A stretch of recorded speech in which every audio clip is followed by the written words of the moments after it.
ঐতিহ্যগতভাবে ভুটানের ভূখণ্ডের অংশ ডোকলাম, কিন্তু এই বিতর্কিত অঞ্চল নিয়ে বরাবরই উত্তেজনা বিরাজ করে চীন ও ভারতের মধ্যে। তবে সাম্প্রতিক সময়ে কৌশলগতভাবে গুরুত্বপূর্ণ ডোকলাম মালভূমি অঞ্চলে চীনের উপস্থিতি দুশ্চিন্তায় ফেলে দিয়েছে ভারতকে। ডোকলামে গত ৮ বছরে অন্তত ২২টি গ্রাম ও বসতি স্থাপন করেছে চীন। বুধবার ভারতীয় দৈনিক হিন্দুস্তান টাইমসের এক প্রতিবেদনে এই তথ্য জানানো হয়েছে। স্যাটেলাইটে ধারণ করা ভারত ভুটান চীন সীমান্ত লাগোয়া ডোকলামের কাছে ভুটানের ভূখণ্ডের স্যাটেলাইটে ধারণ করা ছবিতে এসব গ্রাম নির্মাণের তথ্য নিশ্চিত হওয়া গেছে। ডোকলামের কাছাকাছি ভুটানের পশ্চিমাঞ্চলীয় ৮টি গ্রামের সবগুলোই কৌশলগত একটি উপত্যকায় অবস্থিত, যে উপত্যকার মালিকানা দাবি করে আসছে চীন।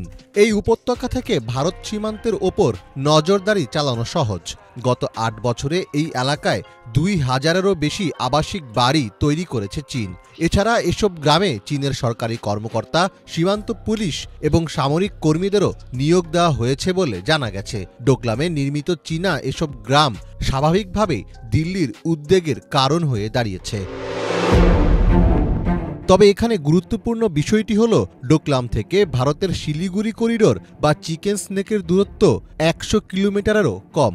ভারতের উত্তর পূর্বাঞ্চলীয় কয়েকটি রাজ্যকে দেশটির মূল ভূখণ্ডের সঙ্গে যুক্ত করেছে এই চিকেন স্নেক। ফলে ডোকলাম অঞ্চলে চীনের এমন তৎপরতা ভারতের উত্তর পূর্বের রাজ্যগুলোর সার্বভৌমত্বকে হুমকিতে ফেলতে পারে। তবে ডোকলামে চীনের উপস্থিতি নিয়ে তেমন অস্বস্তি নেই ভুটানের। গত কয়েক বছরে ভুটানের ভূখণ্ডে চীনা সৈন্যের উপস্থিতি ও বসতি স্থাপনের অভিযোগ অস্বীকার করেছে ভুটান।